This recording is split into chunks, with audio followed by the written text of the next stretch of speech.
She was so shocked and disgusted that she didn't even notice he was right behind her, hovering over her. Oh no.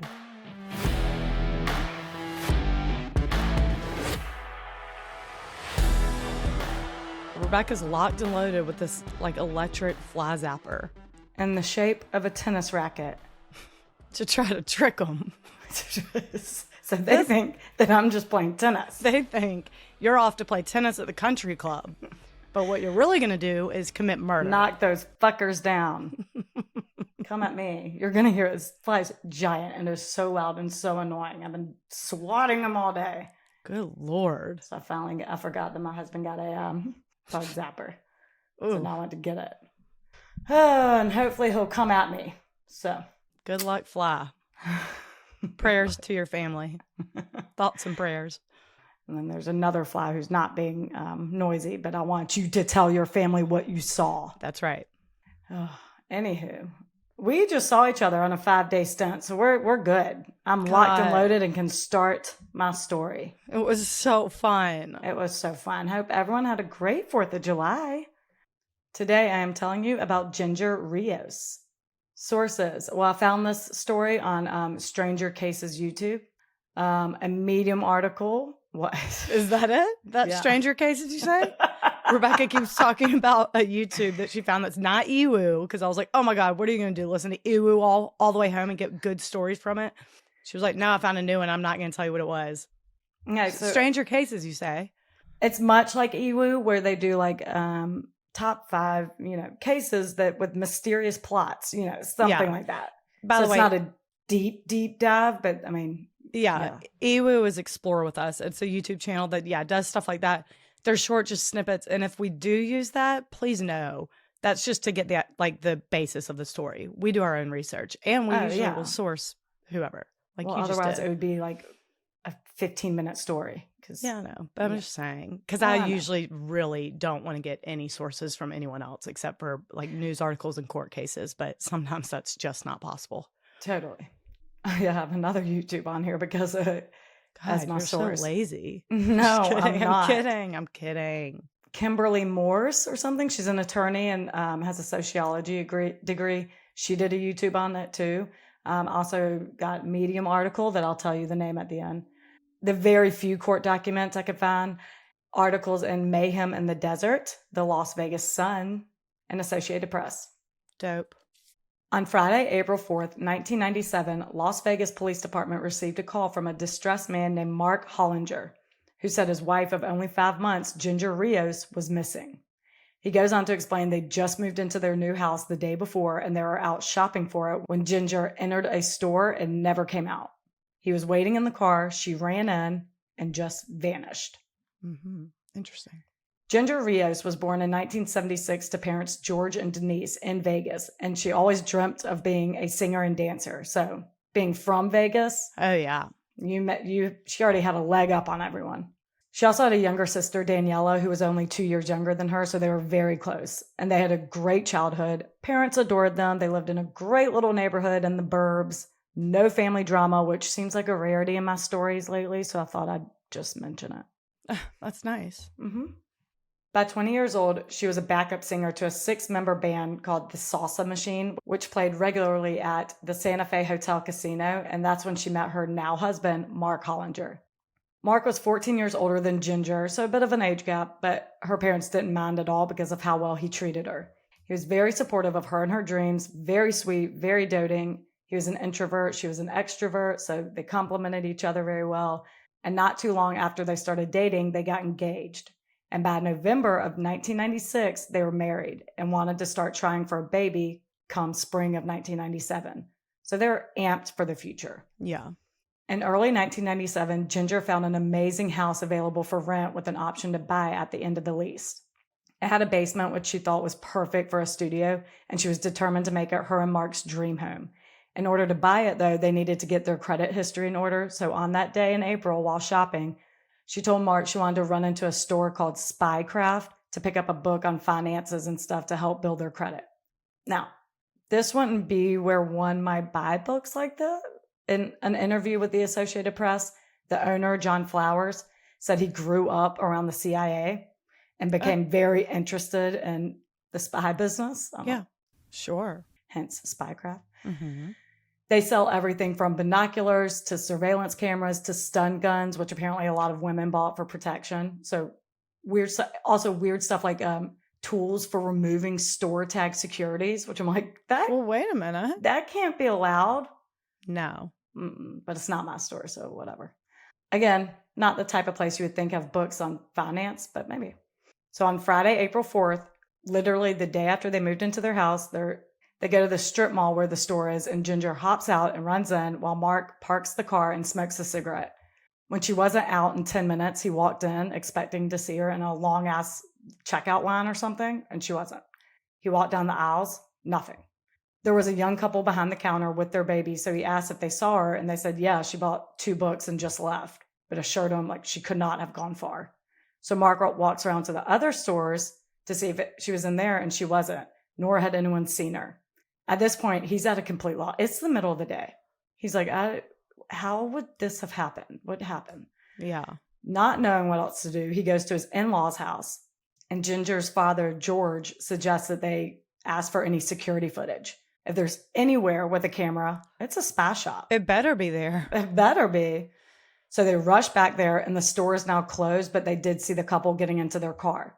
Mark explained the situation, and the owner, John Flowers, introduced himself and told him he's happy to show them whatever he wanted, but asked if it could be Monday because they had already set the alarm and were leaving town and they're on a time crunch. So seeing that he had a baby, Mark didn't push it. I know. I always push it. So instead, they called 911 and reported Ginger missing. Detective Jeff Roskin was assigned to the case and considered a plethora of scenarios. She was met with foul play inside the shop. She slipped out without Mark seeing her. Even that her and Mark were like conspiring to make this all up for whatever reason. Several others, but the most reasonable, given the circumstances, is that she ran away. But having just gotten married a few months before and with her career on the rise, it seemed like she was too happy to leave it all. There's not really a reason to. But according to her girlfriends, that wasn't necessarily true. Oh. They said she wasn't very happy in her career and thought that she should be further along and not someone's backup singer. Also, she didn't like the constant harassment she got from creeps who saw her on stage, even mentioning to a friend that she thought she had a stalker. And lastly, her friends told the detective that her marriage wasn't blissful. Ginger even spent a few days living in a hotel so she didn't have to go home. And that's like, you're 5 months in. Yikes. This was very different from what Mark told them. So Detective Roskin became suspicious of him, but his story did not change, not one word. And even Ginger's parents insisted that focusing on Mark was a waste of time and resources. But without any other leads, they couldn't rule out that maybe she did come back to the car and the entire story was bullshit, because if Mark didn't do anything to her, she would have had to been abducted, and no one reported hearing a woman screaming bloody hell being pulled into a car. So right. Mark was adamant he would never harm his wife. He offered up potential leads that went nowhere and even said that he hoped that she did run away because it meant at least she was alive. But even if she didn't want to be found, he was very actively searching for her. Cops thought this was his way of getting the suspicion off of him, but it's also a way a grieving husband would and should act if his wife is missing. Like, not looking for her would be a huge issue for me. Well, sure. A few days later, someone called the police to report a car was on fire in the middle of a store parking lot. They get there, they run the tags, and it's Mark's car, just lights ablaze. At the same parking lot? No, different. It is a strip mall. It's a different one, though. Oh, okay. So now cops are really sus. And when asked about it, he said he had no idea it was on fire or why it was on fire. Well, did he drive it there? Was it stolen? What happened? Said he was on his way home from work when the engine started making a really weird noise. So he pulled over in that parking lot, called a taxi, and essentially abandoned it. He didn't know it caught on fire, but cops are calling bullshit on this. The very last place Ginger was seen, the potential crime scene, is on fire. Oh, yeah. They send the car to forensics to be analyzed, but results of what caused the fire would take some time. So while they're confident Mark's their guy, they decide to look elsewhere to cover their bases. Detective Roskin goes to the spy bookstore, and John nor his wife are there, but one of their employees let the detectives walk around.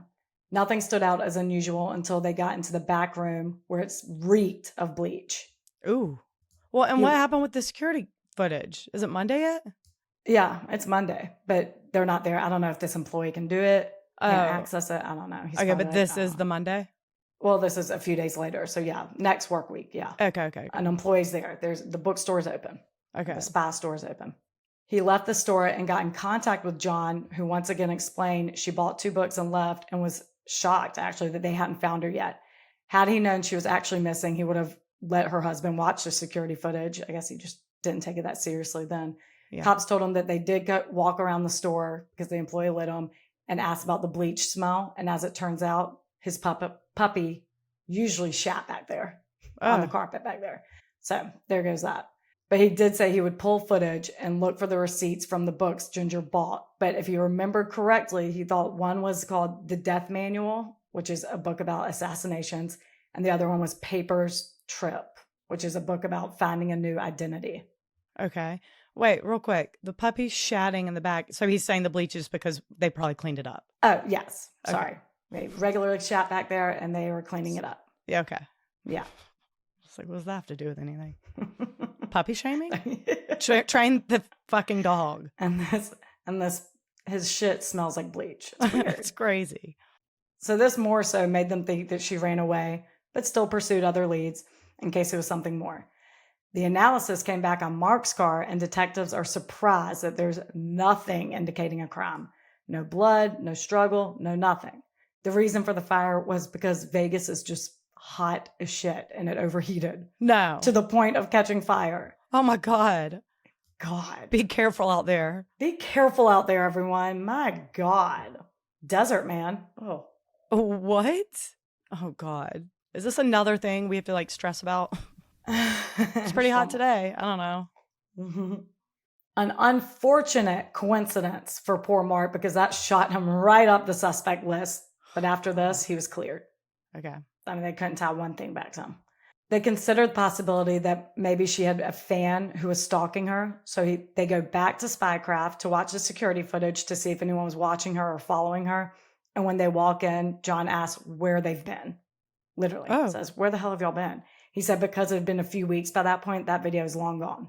What? I know. It either got erased or got recorded over. I don't like this guy. But after realizing she was actually missing, he watched it himself and assured them it was very uneventful. She's browsing through the store, buys 2 books in cash, and leaves. And Mark does confirm she didn't take it in her purse. It was only cash. No one approached her. She didn't appear to be in distress. Since no one came for the video, he saw no reason to keep it and assumed they found her. Once the media heard that this store was the last place a woman was seen, the business took a hit. It was sketchy to begin with. Sold things that are surely illegal. So everyone's a little wary. So after this, John was kind of done cooperating, and cops actually weren't that surprised by this. They had pretty much everything they needed from him anyway, and so they put him on the back burner. And soon after, dead end. Then about a month later, on May 5th, nearly 400 miles away in Arizona, the Mojave Desert to be exact, a group of hunters come across a shallow grave. It's a girl with dark hair that the medical examiner estimated to be between 15 and 18 years old. She also had a ring on her finger with the initials M or W, like they didn't know which one. And they released pictures of it to the public because no one was reported missing in Arizona that matched that description, but no one came forward. So they took her DNA and buried her in an unmarked grave as a Jane Doe. A few months after this, on October 16th, 1997, Detective Rosgan received an unexpected phone call from a federal agent in Arizona who claimed to have a lead in the Ginger Rios case. They explained they were after some guy who was on the run, and they found his wife, brought her in for questioning, and she implicated him in the murder of Ginger. Oh. Detective Rosgan tells them not to let this woman out of their sight, drops everything, and he rushes to Arizona to interview her. Her name's Cheryl Giacone, and this is what she told them. Ginger walked into the Spycraft store when her husband, John, asked her to go get film for their camera. She always ran errands for him while working, so this wasn't unusual. So she took their 10-month-old baby and left. Cheryl was gone for, according to her, no more than 10 minutes. She came back as Mark walked in looking for his wife, and John told him that his wife just left. Mark thanked them and walked out. After that, Cheryl said John was a different person. Ooh. He had a terrified look on his face, so she asked what was going on, and he said he did something terrible and not to go into the storage room. Whoa. And let me be clear, John's wanted in Arizona for selling illegal listening devices at his second storage location in Phoenix. Yeah. So nothing for murder, but Cheryl's so scared and knows telling the cops about this much more serious crime will grant her safety for her and her baby. She knows him getting caught is the only way to escape him. So she's talking Down. and cops are taking full advantage, asking her what happened next. So back on that day, business as usual, helping customers, but John was acting so off. Cheryl waited a little bit, and then out of curiosity, she snuck back there, peeked into the storage room, and found Ginger's beaten, dead body with a pool of blood all around her and soaking into the carpet. What? She immediately recognized her as the woman who walked in just before John sent her on that errand. She was so shocked and disgusted that she didn't even notice he was right behind her, hovering over her. Oh, no. Before she could even turn around to look him in the face, he grabbed her neck and threatened that if she spoke about this, the same thing would happen to her and their baby. Ugh. Fucker. So scared shitless, she kept quiet. And he doesn't really seem like a guy to make empty threats. So, But this is so bizarre. It's so weird. In 10 minutes, you could. Bizarre. I have so many questions. I know. I hope to answer them for you. Great. Once the dust settled, she gained some courage and she asked what the hell happened. And he said that Ginger came in and gave him a note from 2 former employees demanding money. Now, I'm no expert, but I don't think people extorting money from scary ass men typically send a 115-pound woman to get it. You're sending Ginger in to go bust some kneecaps? Yeah, right. Well, like, from 2 former employees. She just happens to know and was like, sure. Yeah. Give me the note. I'll go do it. Sure. I mean, clear bullshit. This is bizarre. This infuriated him, and he said he uppercut her so hard she died. Okay. And no one saw that? I think the store was empty, clearly, if he dragged her in the back to kill her. But unless you're the Hulk, that's not happening. You're not going to uppercut someone and they're going to die. Yeah. Cheryl's like, okay, what? I don't know what to do with that. An employee comes in for a shift, so they stop talking about it. Oh, Lord. Now, John then sends that employee to go out and get trash bags, completely unaware of what's going on, obviously. Right. And after that, John spends the next few hours locked in that storage room, cleaning and wraps Ginger in the trash bags and told his wife they needed to leave for Arizona immediately. And he pulls his van around to the back alley, puts Ginger inside, and they pull back around to load up the rest of the car. And that's when Mark and Ginger's father approached them about seeing the security footage. Oh, my God. I know. Their missing wife and daughter, only a few feet away, dead in the backseat in this very moment. This monster looked her father in the eye and turned him away when he's a father himself. Obviously a shitty one because he threatened to kill his own baby, but still. Right. And also her husband's eyes, but I don't think relationships mean shit to this guy. Oh my God. What got into this fool? This is crazy. So they weren't lying to Mark and George. They were heading out of town, but it was to bury Ginger's poor body. They drove to the Mojave Desert, and when they got there, John pushed Cheryl out of the car and drove off with their baby. Oh my God. He left her stranded for 2 straight hours before returning and confirming the body was hidden.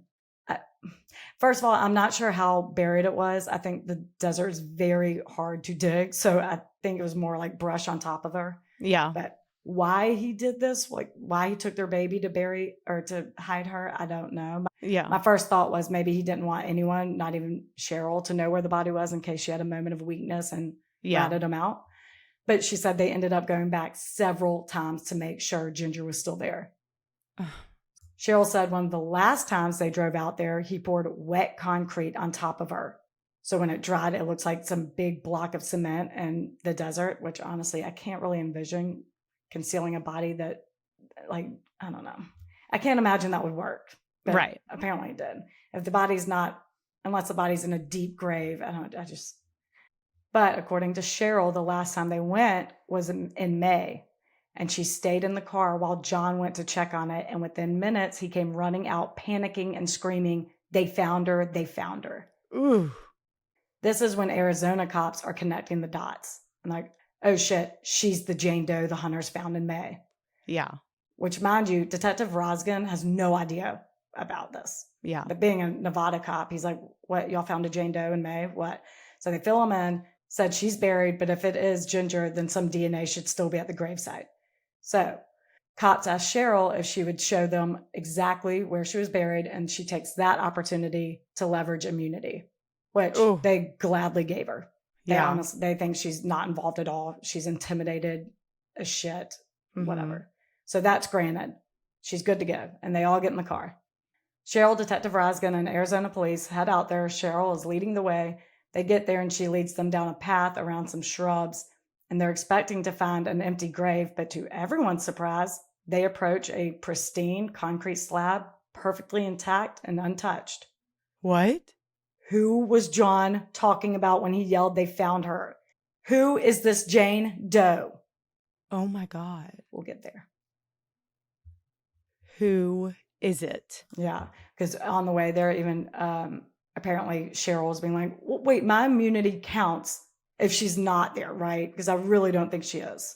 And they get there and she is. Like, they're like, oh my God, then who is he talking about? Oh my God. They break the concrete, and sure enough, there's Ginger Rios wrapped in plastic, still in the same clothes she was wearing the day she walked into that monster's store. God. This discovery granted them a search warrant of the Vegas store, obviously, and they ripped up the carpet and sent it in to be tested, and as expected, it was covered in Ginger's blood. Testing on the body also came back. Obviously, DNA confirmed this was Ginger, and they informed the family. Mark was devastated. He genuinely was hoping she ran away, and once she was found, he could win her back, but he blames himself for not going in the store with her, which I'm like, dude, how could you have known? I mean, it's a popular store too. I mean, he has 3 locations. He has one in California too. Like currently? No. Well, I thought someone took it over. I'm like, hell oh no. God. The store is stupid as shit anyway. Oh my God. I mean, but it was a popular store. Who would have known she would have been killed within minutes of being there? So he spent his nights driving around calling her name. He said he lost everything. He lost his job over it. He lost the house. Oh. He had everything, and in a split second, it was gone, he said. And it's all because of this dick. Poor guy. So I know a few questions remain. Why? What was the motive? And who is Jane Doe? Yeah.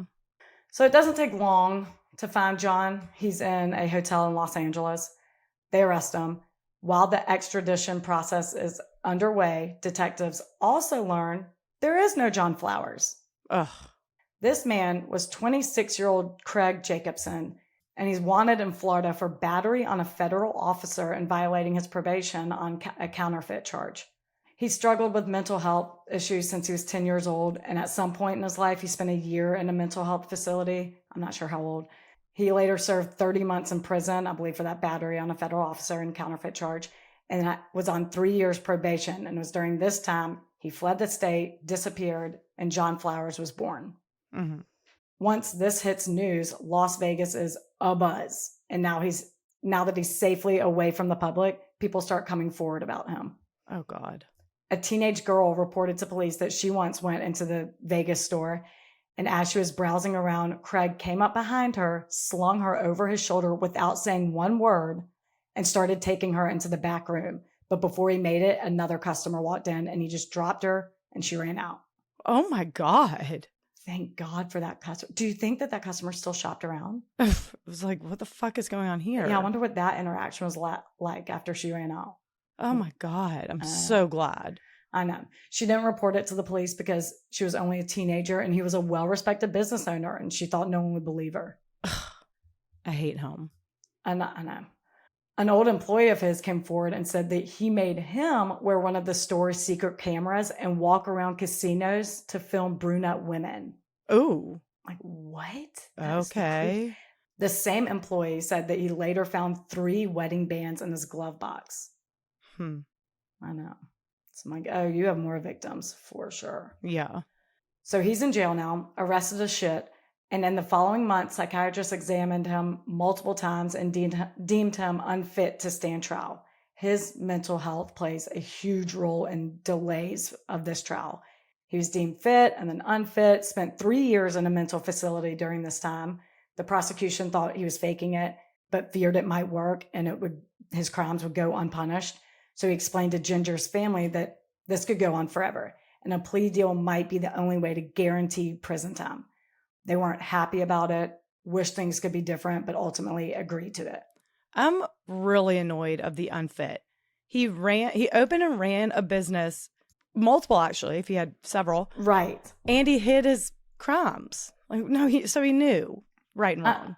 I don't think every mental health plea or like pleading insanity is necessarily whether you had the crime or not. You're smart enough to, but I guess I could just go ahead and say he was diagnosed with paranoid schizophrenia. Okay. Like for all, like in his mind, maybe Jennifer was with some dude, like, I don't know, after him. He, at several occasions thought that Russians were after him. Like he knew killing was wrong, but he thought he was being targeted or something. Look, we don't have a confirmed motive for Ginger, but we have a very strong theory. We'll get there. This is still batshit crazy that we're going through. Okay. So he pled guilty to murder and was sentenced to 25 years. And he was sentenced in May 2000, but didn't give a reason to why he did it. Again, they're just strong theory we will get to. During this time, he also admitted to killing that Jane Doe in the desert. He admitted that who he was referring to when he came out screaming that they found her was Mary Stoddard, an 18-year-old daughter of a chiropractor who came to Vegas on vacation. Does that sound familiar to you? That kind of. You might be thinking of Cassie Jo Stoddard, the Scream murders. Oh, remember the two little shits who wanted to be Billy and Stu? Yeah, at Gainesville, Florida. No, I think maybe it was Gainesville. I don't remember. She was like house sitting for her aunt, and her boyfriend came over, left, and their two friends. I don't remember all the details. I remember it being no, but the like inspo for the movie came from the Gainesville killer. Oh, right. These were just two little teenage shits who saw the movie and wanted to be like them. Which I'm like, did you see how that movie ended, you idiots? Oh, I know exactly which one. It's actually on our bonus list. It is on our list. I think I added it. Yeah, I know exactly. Mm-hmm. Ew. And they cut the power. Yeah, they're in the basement. Power. It's like, oh god, so creepy. It's and they so lock scary. She has Doberman pinchers, and they lock them in the room. I'm like, damn it. Oh, it's sorry. So scary. Well, sorry. There it is. And there's your bonus. I mean, you enjoyed it. That is on our list. Oh yeah, totally. Okay, go on. No, Mary Stoddard. Mary Stoddard, an 18-year-old daughter of a chiropractor who came to Vegas for vacation when he kidnapped her and killed her. So the M on the ring stood for Mary. Not Mark. I was certain. I know, right? Right.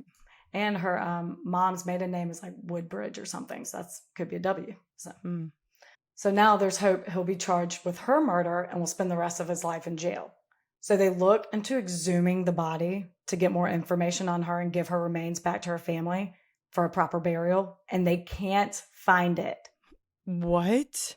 Remember, it's in an unmarked grave in a private cemetery.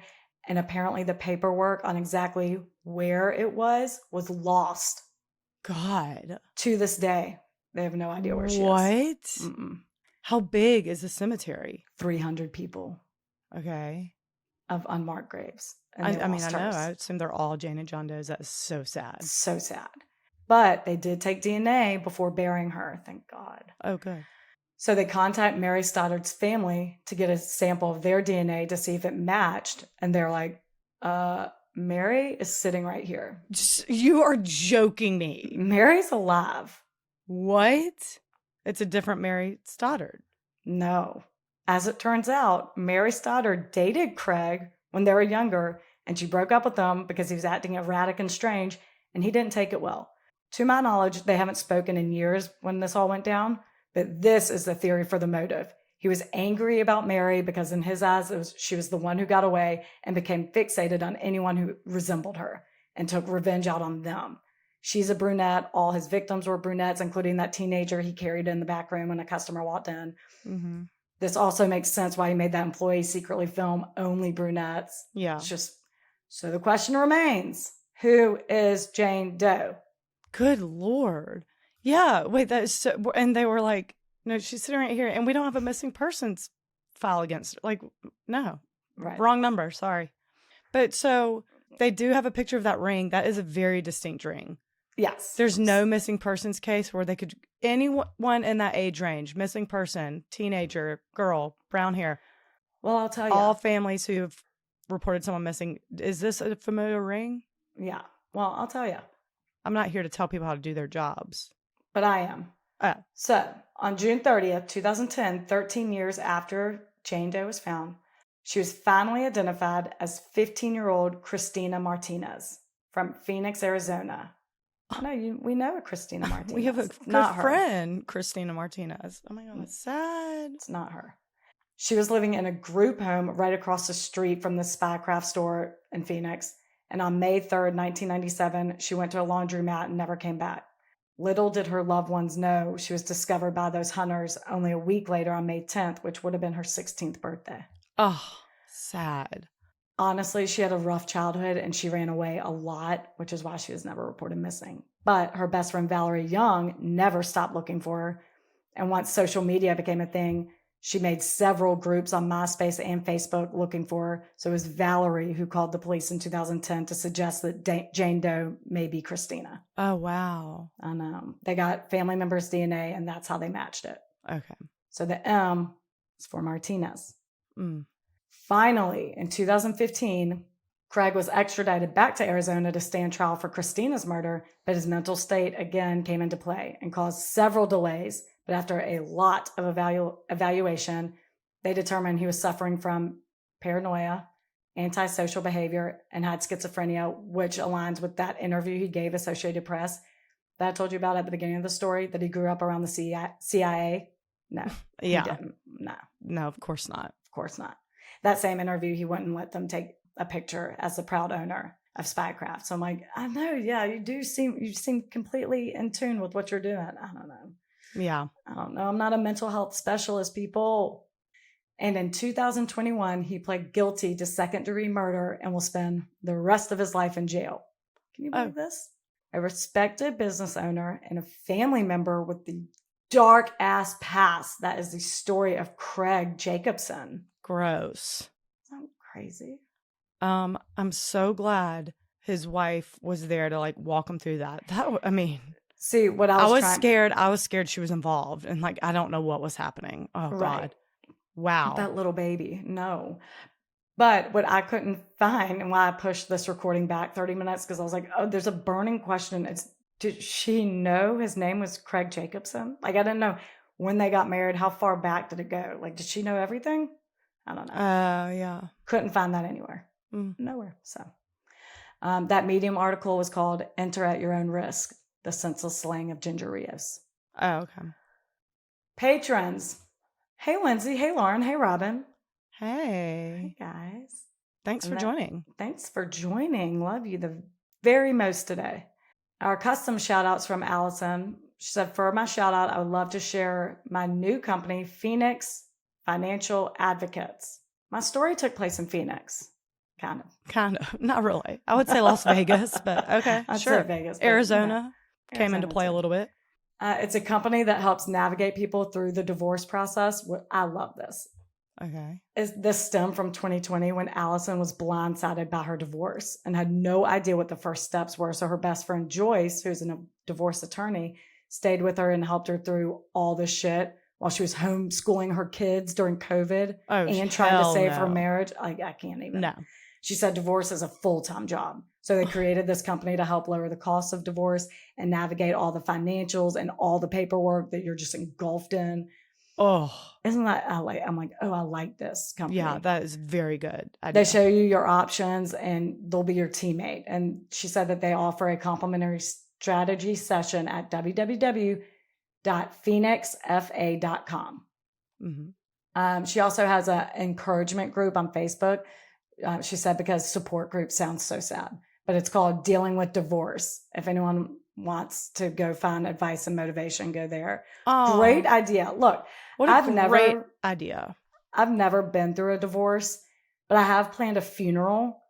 And it is, my sisters and I came up with an idea for the exact same thing, but for funerals, because it is such bullshit planning. It is a loved one's funeral. It's money grabbing people. And they Don't you want to hear the name? Oh, sorry. And who came up with it? Me. It's called Bereave It to Me. And this is what you do. It's someone take it and run with it because we haven't done anything with it. But emotions were high when our mom died, and we're like, this is bullshit. I'm so sick of dealing with this funeral home. They don't tell you shit. They take advantage of just wanting to get through it. They're like, do you want our deluxe package? Yeah, great. Okay, $12,000. I'm like, well, wait, what are the other packages? And I'm like, well, if you hate your mom, you can get this one for $1,000. And we're like, let's do that one. Just fuck off. Money grabbing fuckers. It is. So yeah, we were like, we need someone to navigate. Like, no bullshit. Do not take that. Here's what you're gonna do. And just to deal with it, like we all come to the funeral home to discuss the arrangements and what the tombstone should say. Now we have to do the obituary for the newspaper for everything. I'm like, no. We need there's a wedding planner. We need a funeral planner just to deal with all this shit. Yeah. So I love this idea. I love that idea. Make it easier for people because people take advantage of sad situations. For real. Oh my God, I love that idea. You're so good for you, Allison. Good for you. If you want a sister company, run with Bereave It to Me. Do it. Have it. Please. Make it. It's never going to be a joyous experience, but a better one. A better one. How many death certificates do you need? I don't know, 3. No, you need at least 25 because your cell provider is going to want. I'm like, then you fucking tell us how many we need. Good God, we don't know. Quit asking us.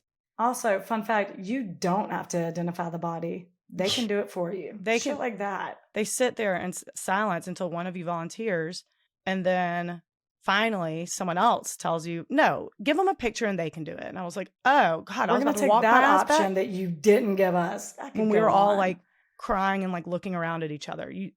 Y'all didn't think to speak up and be like, y'all don't have to. I'm telling you. People are the worst. But Allison, you and Joyce are the best. Yeah, that's good stuff. Good stuff. Y'all go check it out. PhoenixFA.com. Check it out. Thank y'all so much. Thanks for listening. That was a good one, Reb. Thanks. You are the best. People are the worst. For real, though. Bye. Bye.